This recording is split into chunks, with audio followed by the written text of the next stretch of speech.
Siliguri corridor বা chicken snake সেটা আমাদের খুব সেন্সিটিভ একটা জায়গা।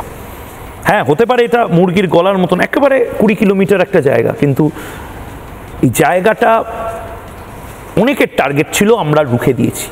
গোর্খা রেজিমেন্ট রুখে দিয়েছি, ইস্টার্ন কমান্ড রুখে দিয়েছে।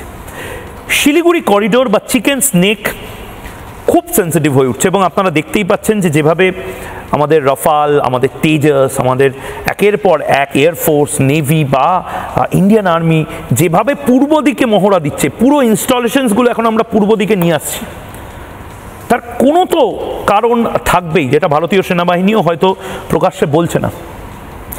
আমি যদি আপনাকে একদম স্পষ্ট ভাষায় জিজ্ঞেস করি, মোহাম্মদ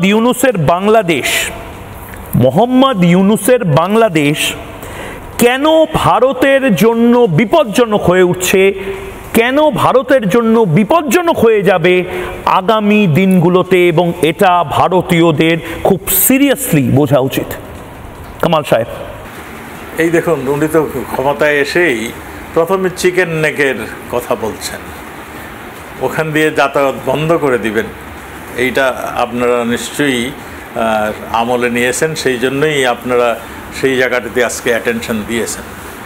ইউনূস শুধু সেইখানেই নয়, ইউনূস জঙ্গিদের লালন পালন করছেন।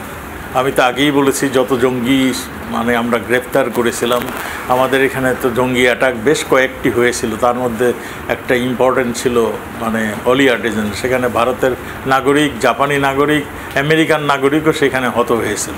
আমাদের বাংলাদেশ তো বটেই।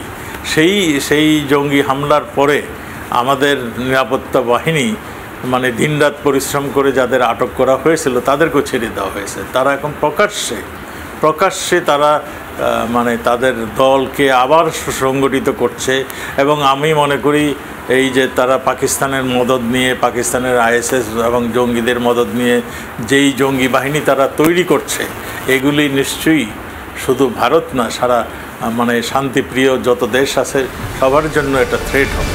আর